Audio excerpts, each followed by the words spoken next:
വചനം കേൾക്കുമ്പോൾ രണ്ട് കാര്യമാണ് ദൈവം നമ്മളോട് പറയുന്നത്. ഒന്ന്, ഞാൻ നിൻ്റെ കൈ പിടിച്ചിട്ടുണ്ട്.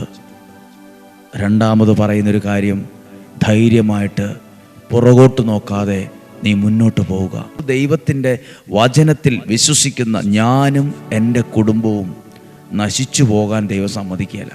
ദൈവത്തെ സ്നേഹിക്കുന്നവരും ദൈവത്തിൽ വിശ്വസിക്കുന്നവരും ഒരിക്കലും തകർന്നോ പരാജയപ്പെട്ടോ നശിച്ചോ പോകത്തില്ല.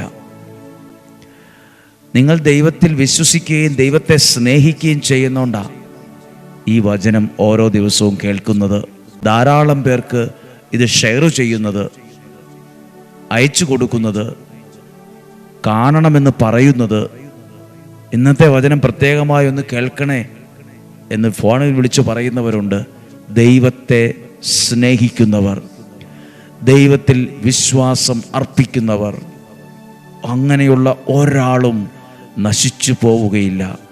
ബൈബിളൊരു വാക്യമുണ്ട്, നീ വെള്ളത്തിൽ കൂടെ നടന്നാലും അത് നിന്നെ മുക്കിക്കളയുകയില്ല, തീയിൽ കൂടെ നടന്നാലും ആ തീ നിന്നെ പൊള്ളലേൽപ്പിക്കുകയില്ല. ഈ പറഞ്ഞവനിൽ വിശ്വസിക്കുന്നവരും ജീവിക്കുന്നവരുമാണ് നമ്മൾ.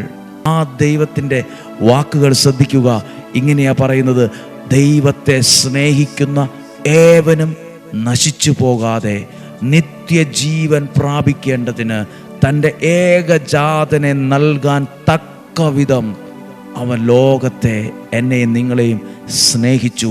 എന്നെ സ്നേഹിക്കുന്ന ദൈവത്തിൽ